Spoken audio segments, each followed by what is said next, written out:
Тянули щипцами за голову, решив, что младенец мертвый. Так принимали роды врачи в Джалабаде. Но новорожденный мальчик оказался жив и идет на поправку. Пока порядка 200 фур стоят на границе с Казахстаном, в Нур-Султане снова идут переговоры. Депутаты требуют решить вопрос раз и навсегда. То учебники, то теперь телевизоры. Ущерб бюджету от действий Министерства образования растет. На книги был грант, а телевизоры купили задорого. Таласцы выступают в защиту Омурбека Бабанова, ждут его возвращения на родину и призывают власти учесть его заслуги перед страной.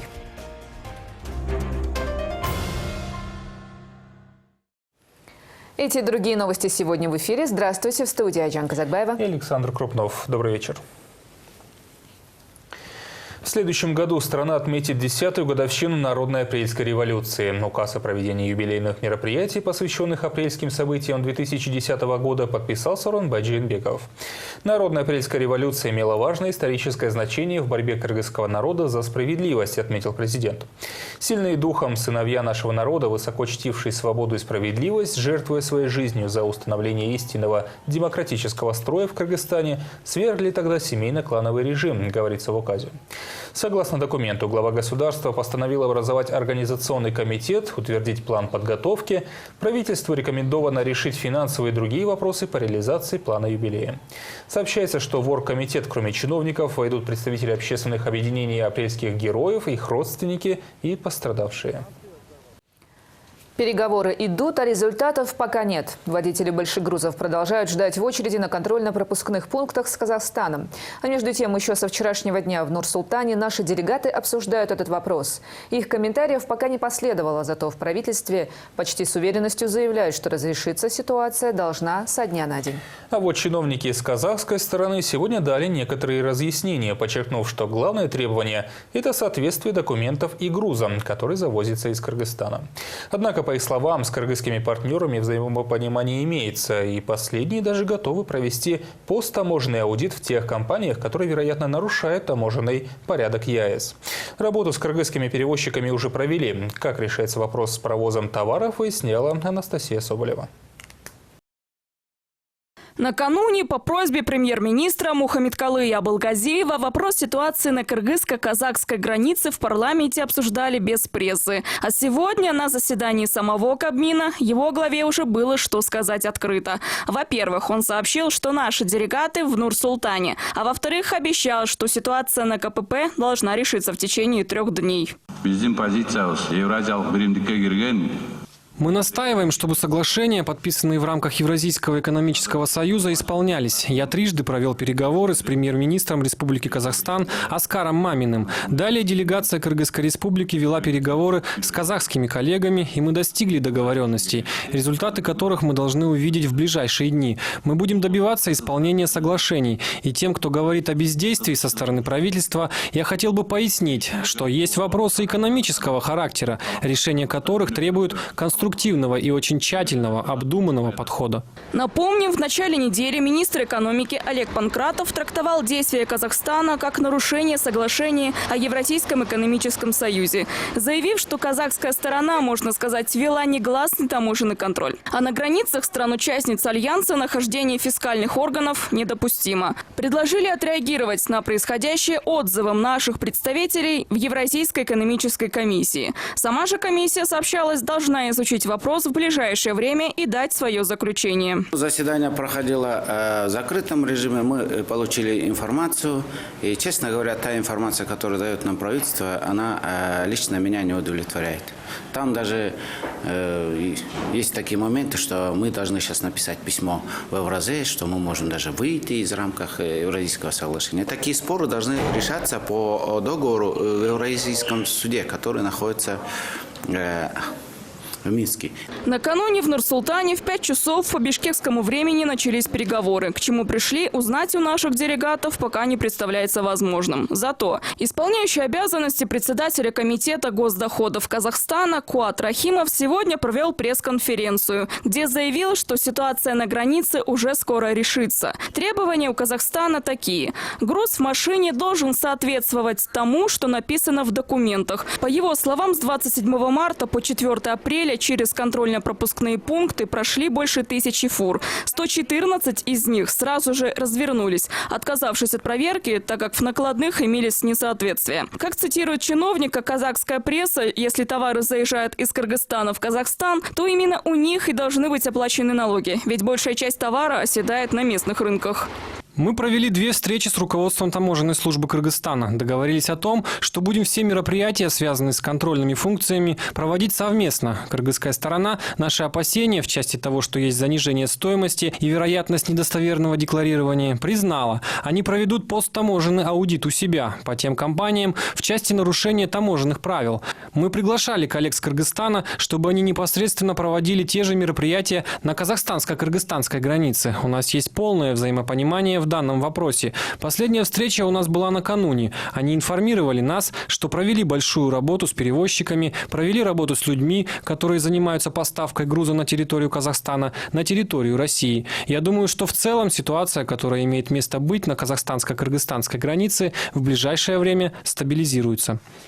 Аналогичная ситуация, напомним, наблюдалась и в октябре, и в ноябре 2017 года. Вереницы грузовиков, усиленные таможенные проверки. Снова наладить перевозку грузов в Казахстан в обычном режиме удалось спустя 2 месяца. 2 декабря 2017 года правительства 2 стран подписали соглашение о дорожной карте. В полночь пункты пропуска начали работать в прежнем режиме. Договорились о том, что будут проводить совместную работу по надзору за соблюдением техрегламента Евразийского экономического союза. Вместе проследят, как осуществляются меры таможенного, налогового, ветеринарного, фитосанитарного и санитарно-эпидемиологического контроля на внешних границах союза. Прошло 1,5 года, и с 19 марта на границе вновь скопление большегрузов. Руководители государства переговорят, руководители правительства поговорят, скажут: слушайте, прекратите, не мучайте предпринимателей. Хорошо, эта волна пройдет.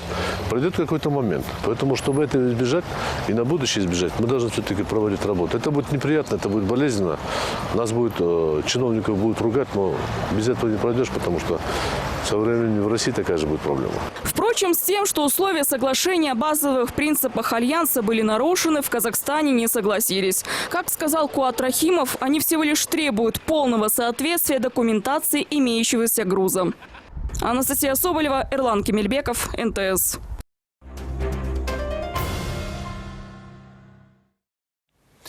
Снять все обвинения и прекратить уголовное преследование Омурбека Бабанова. Вслед за известными политиками и гражданскими активистами с таким требованием выступили сегодня жители Таласской области. Они, разумеется, в числе первых его сторонников и потому ожидают возвращения Омурбека Бабанова в Кыргызстан. Его намерение вернуться домой считают правильным и естественным, ведь он человек, который много сделал для страны, и в том числе для Таласской области. Такого мнения сегодня придерживаются более 300 тысяч жителей региона. Он оказывал поддержку школам, больницам. С его помощью в селах и небольших городах улучшилась инфраструктура, а внедренные им механизмы поддержки крестьян и сегодня приносят пользу сельчанам. Сабина Дамаскина продолжит. Улкельсин Иралиева проживает в Таласском районе. Узнав о том, что Омурбек Бабанов намерен вернуться в страну, женщина решила не оставаться в стороне и присоединилась к тем депутатам, общественным деятелям и гражданским активистам, которые поддерживают решение бывшего политика. По ее мнению, Омурбек Бабанов сделал много полезного для граждан Кыргызстана и сделает еще больше, если вернется. Финансово поддерживал школы, помогал больницам и ФАПам, селам в решении их социально-экономических проблем. И не только в их области. Будучи и премьер-министром, и депутатом, говорит женщина, всегда старался выслушать и помочь простым гражданам. За себя я помощи не просила. Он внес вклад в развитие нашего сообщества. Подарил нам юрту, посещал наши мероприятия. Во время его работы на посту премьер-министра оказывал поддержку. Он много сделал в сфере образования, медицины для развития инфраструктуры области. Около 300 тысяч жителей из города Таласа и его окрестностей сегодня солидарны с мнением участников пресс-конференции. Через журналистов они обратились к руководству страны с призывом услышать мнение народа, который считает, что уголовное преследование Омурбека Бабанова должно быть прекращено. Ведь сразу после оглашения итогов выборов он первым заявил, что против всяческих митингов и призвал людей к миру и принятию нового президента. Мы ждем Омурбека Токтогуловича. Мы знаем его как реформатора, потому что он своими программами сделал для кыргызского народа много хорошего.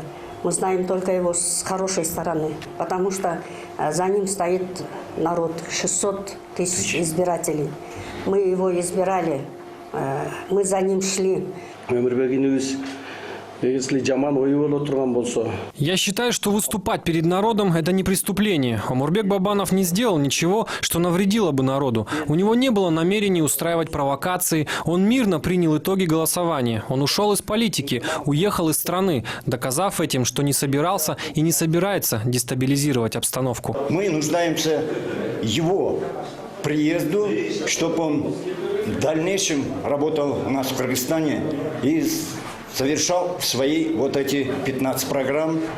И просим нашего президента, нынешнего президента Сооронбай Шариповича, еще раз просим от народа, что наш Омурбек Токтогулович мог приехать к нам, к своему народу. Выступившие в поддержку Бабанова таласцы подчеркнули, что знают его как реформатора, как управленца с опытом, с профессиональным подходом. Но старейшины региона называют его достойным сыном своего народа. И сегодня в Таласе, где активно занимаются сельским хозяйством, благодарны за его инициативу по выдаче льготных кредитов для тех, кто работает на земле и в сфере животноводства. Талас – регион, известный тем, что именно там выращивают отменную фасоль, которую в больших объемах поставляют в другие страны, чем вносят значительный вклад в экономику страны. Такие люди рождаются нечасто. Он сын народа. Его поддерживает не только Талас. Он нужен всем кыргызстанцам. У нас в народе говорится, если ребенок способный, его нужно всячески поддерживать. Омурбек Бабанов сумел достигнуть успеха и как политик, и как предприниматель. Где бы ни работал, проявлял себя достойно. И мы готовы поддержать нашего сына. Мы ждем его возвращения. Мы готовы его встретить. Он себя показал. В течение 8 месяцев, который он работал премьер-министром, он много чего сделал. Много легких, таких хороших для народа сделал вещей. И вот сейчас вот дыхкане, вот, которые в Чуйском и в Таласе, ну везде всюду, получают по 6, по 7. Это было когда-то как будто смешно. Даже высокие политики смеялись. Как это так? 7% кредиты, а сейчас 6%. Вот это его реформа. Приезда нашего сына Омурбека Токтогуловича, мы считаем его очень правильным. Мы с нетерпением его ждем, потому что как он реформатор, как крупный бизнесмен, как крупный экономист, знающий свое дело, знающий сельское хозяйство. Поэтому мы с терпением ждем, его ждет народ. Именно здесь, на центральной площади города Талас, в октябре минувшего года, сразу после президентских выборов, собрались сотни человек, которые вышли, чтобы заявить, что они искренне верили и поддерживали Омурбека Бабанова.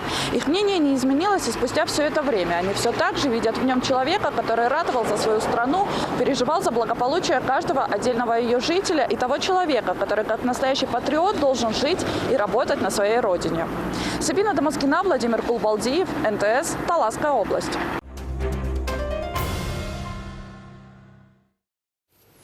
Семья погибла в ДТП на Иссык-Куле. В 1:30 ночи 2 машины столкнулись на трассе Балыкчи-Ананьево-Каракол в селе Бахтудулунуту. В милиции рассказали, что столкновение было лобовым. В автомобиле Volkswagen погиб водитель, его супруга и 2 маленьких сыновей 3 и 5 лет. Их 6-летняя дочь и еще 1 женщина были госпитализированы. В другой машине Toyota East пострадала 1 пассажирка. О еще одном несчастном случае стало известно сегодня. Мальчик 12 лет выпал из окна 7-го этажа многоквартирного дома и по дороге в больницу скончался. Сам инцидент произошел в 5-м микрорайоне столицы вечером 4 апреля. На место трагедии прибыли милиционеры и скорая. Они обнаружили мальчика лежащим на земле. Врачи забрали ребенка в 3-ю детскую больницу в бессознательном состоянии, сразу же начав проводить все необходимые медицинские процедуры. Однако довести маленького пациента не удалось. По словам врачей, у ребенка были травмы, несовместимые с жизнью. Следователи уже проводят оперативные мероприятия, экспертизы, начато досудебное производство. Едва не убили новорожденного. Минздрав проводит расследование обстоятельств родов в Токтогульском роддоме, которые едва не закончились смертью малыша. Не услышав сердцебиения, акушеры приняли решение извлекать мертвого, как они считали, ребенка по частям. Убитые горем родители с решением врачей не согласились и настояли на проведении кесарево сечения, чтобы похоронить малыша. Однако после операции выяснилось, что младенец жив. Родственники требуют привлечь к ответственности медиков. Расследование уже начала и милиция, и Минздрав. Эта история произошла в Токтагульском районе. Мать уже 3 детей, Акылай Мырзабекова, вынашивала 4-го. Видимо, поэтому врачи настояли на том, чтобы она родила ребенка самостоятельно. Однако в процессе наблюдения врачи вдруг перестали слышать сердцебиение плода. Медики сказали, что ребенок мертв. Что происходило дальше, мама малыша знает уже со слов родственников. Врачи сказали, что ребенок умер, потому что сердце уже не бьется, и что его будут извлекать по частям. Сестра просила, чтобы спасли хотя бы меня. На улице нас ждали муж и родственники. Они настояли, чтобы сделали операцию, чтобы мы могли похоронить ребенка по традициям. Когда сделали операцию и пошли мыть ребенка, оказалось, что он дышит. Но когда вытаскивали, ему повредили головку. Несколько дней я не знала, что произошло с ребенком. По словам пострадавшей, несмотря на то, что ребенок после родов был в тяжелом состоянии, отправлять в Бишкек врачи его не стали. Родственники за свой счет наняли реанимобиль в частной скорой помощи и перевезли Акылай вместе с малышом в Джальскую больницу в Бишкеке. Из Токтагульского района пострадавшего ребенка и его маму перевели в Бишкек в Джальскую больницу. Здесь врачи оказали уже всю квалифицированную помощь. Теперь жизни мальчика ничего не угрожает. Хотя поступил ребенок сюда действительно в тяжелом состоянии. Рана на голове малыша была нанесена акушерскими щипцами. 4 раза врачи пытались извлечь ребенка через родовые пути. Сейчас мальчик чувствует себя хорошо, но пока врачи решили понаблюдать за его состоянием. При поступлении состояние было тяжелое, сразу же госпитализировано было в реанимационное отделение. Определенной степени она частично, мы говорим, кислородозависимый. Сосательный рефлекс был очень слабый, и через зонд наши доктора выхаживали. Состояние раны, где вакуумная экстракция, где была заложена, там был наложенный шов. Состояние сейчас раны зажило первичным натяжением. Состояние раны сегодня хорошее. Швы сняты. Мы уже готовим ребенка к выписке. По факту произошедшего в Минздраве уже создана специальная комиссия. Эксперты запросили документы и отчеты об операции. Почему решение о кесареве было принято с задержкой и почему врачи не прощупали пульс у новорожденного, теперь станет известно после разбирательства. Для начала там для проведения родов у них есть и КТГ, и УЗИ, и врач квалифицированный. За плечами у нее большой опыт работы. Возможно, с учетом того, что у нее предпоследние роды тоже, как считается, крупные, 3950, она, наверное, решила, что и этого ребенка родит. Но никак невозможно было предположить, что у ребенка 4560 родится ребенок таким весом. И недооценка, возможно, состояния со стороны, может быть, раннее принятие решений к оперативному родоразрешению, создали такую обстановку. Если факты, которые указаны, у нас будут выявлены, после анализа медицинских документаций будет решение принято. Проверять работу врачей будут не только в Минздраве. Близкие Акылай Мырзабековой уже обратились в правоохранительные органы и прокуратуру с просьбой привлечь к ответственности медиков. Игорь Потанин, Урмат Мамбеталиев, НТС.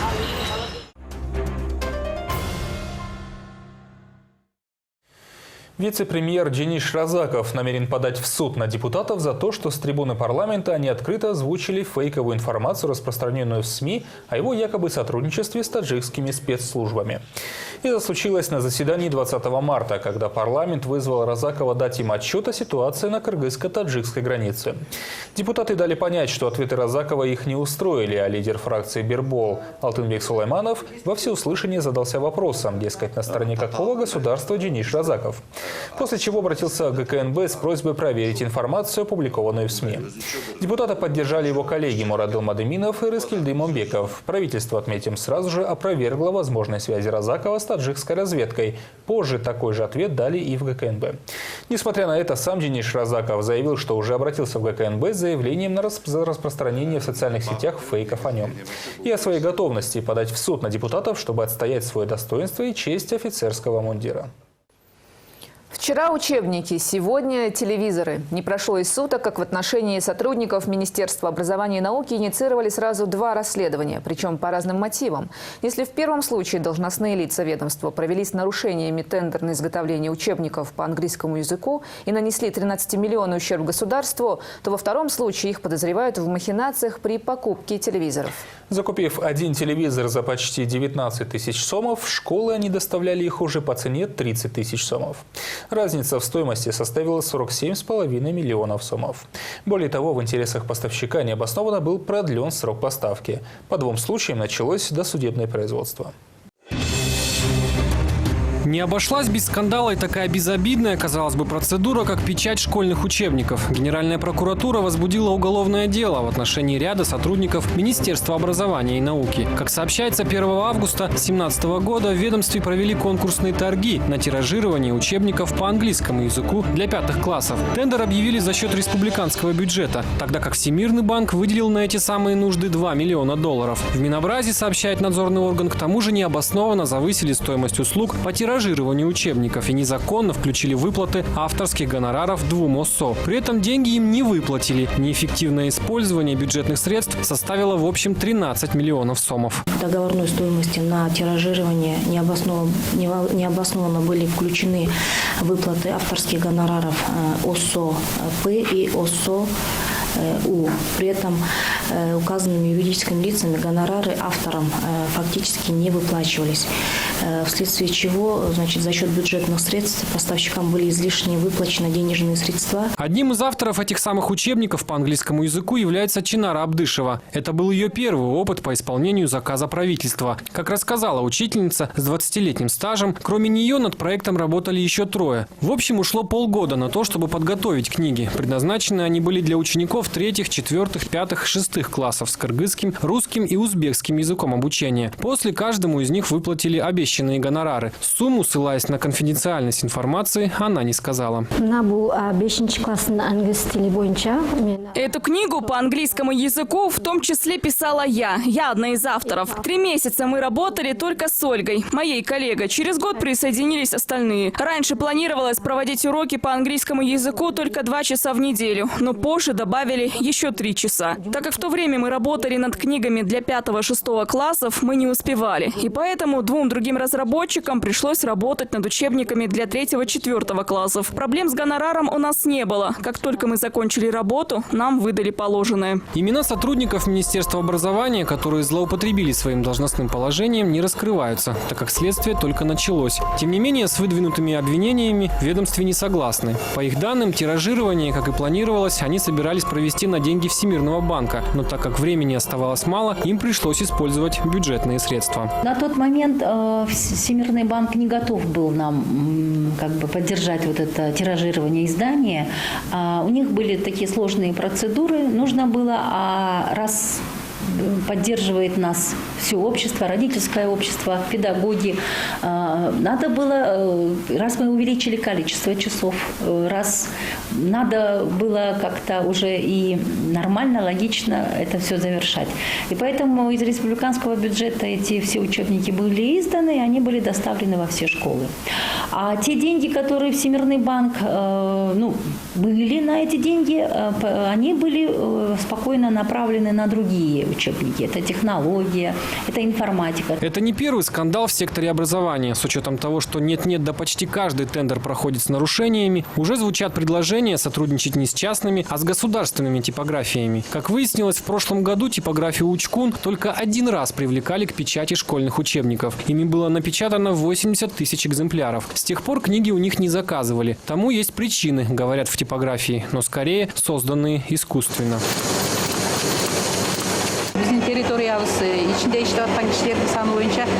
У нас большая территория, и по количеству сотрудников мы передовые. Специалистов много. Каждый год мы платим около 7 миллионов сомов налоговых отчислений, в том числе в соцфонд. И чтобы получить эту справку, требуется много времени. Поэтому мы не можем принять участие в тендерных конкурсах. К сожалению, правительство в этом вопросе нам не помогает. Это раз. Во-вторых, технические требования есть. Раньше давали время на тиражирование книг. Сейчас сроки маленькие. Дают время до 3 месяцев. За это время мы не успеваем выполнять заказ. Не прошло и дня, как в Министерстве образования разгорелся уже другой скандал. Сегодня там Генпрокуратура выявила нарушение уже при закупке телевизионного оборудования в 2016 году для 2118 школ республики. Сумма контракта составила почти 130 миллионов сомов за 4236 телевизоров. По данным надзорного органа, техника была закуплена по 19 390 сомов за каждую, а для школ телевизоры продали уже по стоимости 30,5 тысяч сомов. Разница составила более 47,5 миллионов сомов. И снова возбуждено уголовное дело.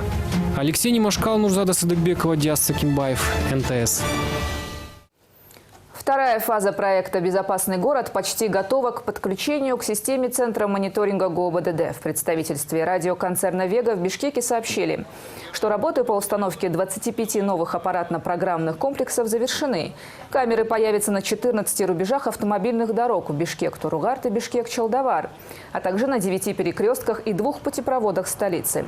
А именно на пересечении проспекта Манаса с улицы Бакамбаева и проспектом Чуй, на пересечении Чуй-Павлова и Чуй-Абдрахманова. По проспекту Джибек-Джолу на 2 перекрестках с проспектом Манаса и Курманджан-Датки, улицы Байтик-Батыра, Сахунбаева и Горького, а также на перекрестке Махатмы-Ганди с улицы Баталиева. В Веге отметили, что осталось пройти процедуру сертификации и приемки госорганами. Отметим, что по данным МВД за месяц работы проекта нарушений правил дорожного движения водителями стало меньше на треть, а количество пострадавших в авариях сократилось на 45%. Жилье в кредит станет доступнее. В планах государственной ипотечной компании выдавать льготные займы по ставкам даже в 6% годовых. Как сообщили в руководстве организации, снижение процентных ставок станет возможным благодаря новым соглашениям с зарубежными донорами. О планах компании председатель правления ГИК отчитывался сегодня президенту. Одна из основных проблем, озвученных в ходе встречи, это недостаточное финансирование госпрограммы. Но уже в этом году ожидается очередная фаза переговоров с международными финансовыми институтами для привлечения дополнительных средств в ипотечный портфель. Речь идет о 30 миллионах евро, половина из которых может быть предоставлена в виде гранта. 3 года, как в нашей стране запустили государственную программу ипотечного кредитования. С ее помощью более 4000 семей за это время переселились в свое жилье. Если первые участники могли претендовать на госипотеку при ставке в 12-14% годовых, то сегодня, в зависимости от первоначального взноса, есть возможность взять кредит на ипотеку под 9 и даже 7%. Но несмотря на этот показатель, для многих кыргызстанцев со средней зарплатой в 15 тысяч покупка квартиры по-прежнему неподъемная ноша. В этой связи президент поручил сделать ипотечные займы доступнее. О результатах работы рассказал председатель госкомпании Бактыбек Шамкеев. Большой вопрос поднял президент по поводу привлечения инвестиций со стороны. Об этом мы тоже сказали, что, как вы уже знаете, мы с немецким банком развития и с Министерством финансов заключили соглашение на использование 11 миллионов евро в рамках этого направления. Кроме этого, по второй фазе уже 9 миллионов евро тоже на стадии ратификации.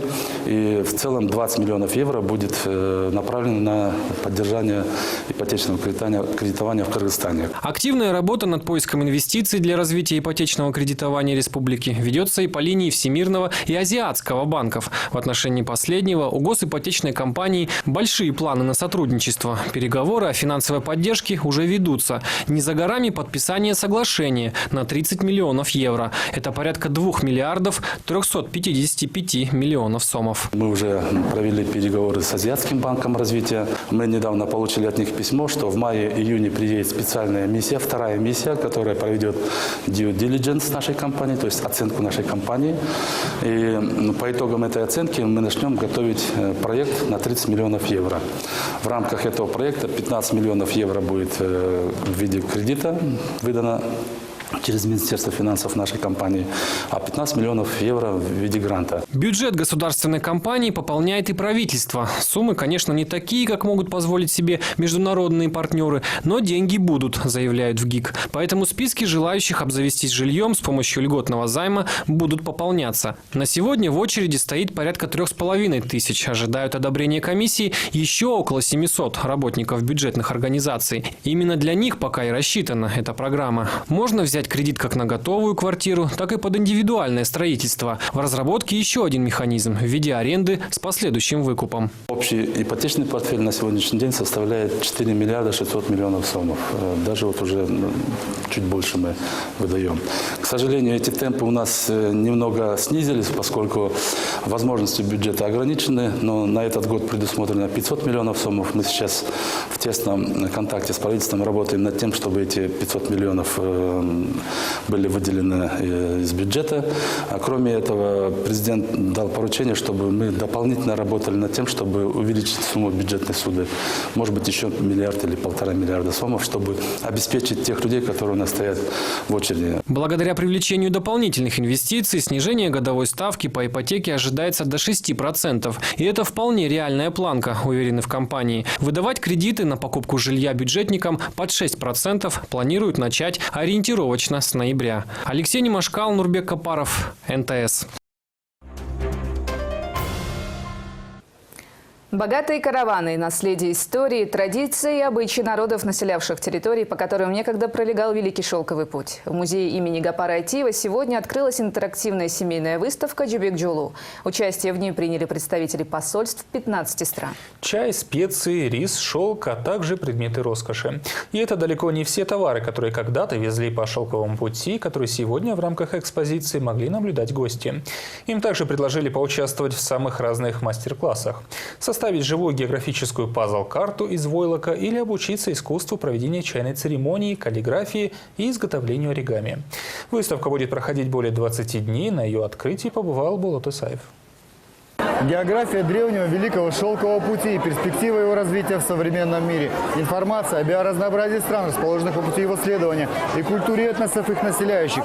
Все это 23 дня будет представлено на интерактивной выставке, открывшейся сегодня в музее имени Гапара Айтиева. Традиционная одежда, детские игры, национальные песни и танцы каждой из 15 стран, принявших участие в интерактивной семейной выставке «Жибек Жолу». Кыргызстан, Казахстан, Узбекистан, Таджикистан, Туркмения, Азербайджан, Китай, Индия, Иран, Турция, Монголия, Япония, Южная Корея, Пакистан и Афганистан. Каждая из этих стран в течение одного дня в рамках почти месячной программы будет иметь возможность презентовать свою национальную культуру через музыкальные презентации, через дизайнерские коллекции предметов одежды, посредством лекций об исторических достопримечательностях, а также с помощью специально подготовленных видеопутешествий по стране.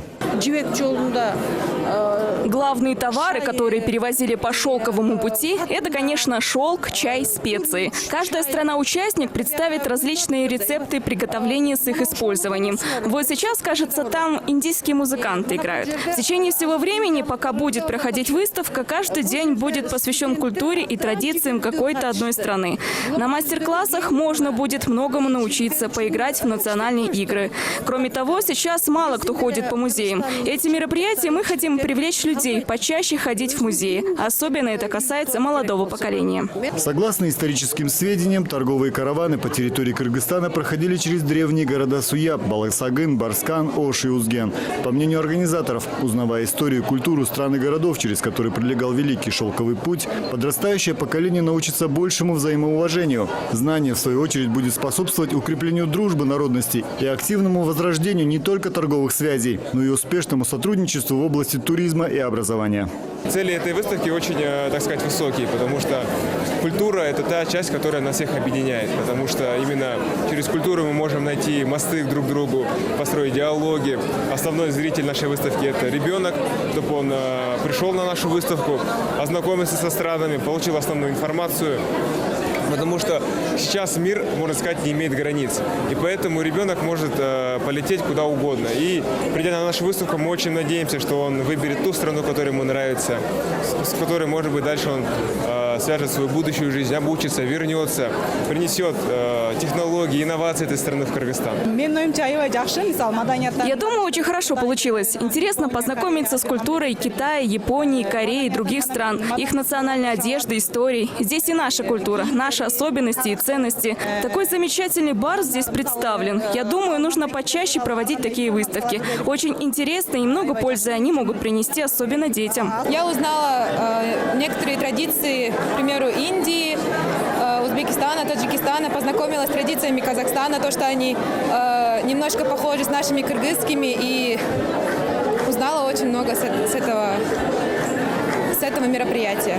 Мне понравилось, да, очень понравилось. Очень хорошая инициатива. Видите, как подготовились. Все вот посольства, участники, вот сказали, сегодня 15 стран участвует, правильно? Очень красиво и неожиданно, очень сильно это там получилось. Я по организации, поэтому очень красиво получилось. Ой, все понравились. Это вчера это не 2-3 дня я здесь работаю. Я все посмотрели, ой, все дети, они работают в сердце. Все очень любят свой стране, это очень красиво делают. Чайная церемония, мастер-классы по каллиграфии, валянию войлока, изготовлению керамических изделий и оригами. Выставка подобного формата в Бишкеке проводится впервые. Для возрождения интереса к чтению один день программы будет специально посвящен детской литературе. Почитать детям сказки. Кроме известных писателей, обещали приехать министр культуры и сама автор идеи этой выставки, экс-президент Кыргызстана Роза Атумбаева. Хотя музей это изобразительных искусств, но тем не менее вот эта культурная такая программа, она нужна музею, понимаете? Вот мы обычно проводим Ночь музея 18 мая. И также вот это сегодня тоже прозвучало, что Великий шелковый путь – это один из визитов, пригласительных билетов, чтобы приглашать всех зрителей для музея, посещения музея. Через этот Великий шелковый путь можно увидеть в нашем музее постоянно нашу коллекцию. Это очень важно, потому что у нас же есть работы и японских художников, есть и корейских художников, есть и выставка иранских художников. То есть через эту выставку можно еще глубже войти в культуру тех народов, которые непосредственно имеют к Великому шелковому пути. В подготовке этого мероприятия приняли участие также несколько ведущих вузов республики, детские учебные центры и ассамблеи народов Кыргызстана. С завтрашнего дня на выставку будут организованы школьные экскурсии. Любой желающий сможет оценить экспозицию до 28 апреля. Совершенно бесплатно. Булат Исаев, Джанарбек Доктурбекулу, НТС. И на этом у нас все. Мы следим за развитием событий. Эти и другие новости, вышедшие в эфире, смотрите и читайте на нашем сайте nts.kg. До встречи.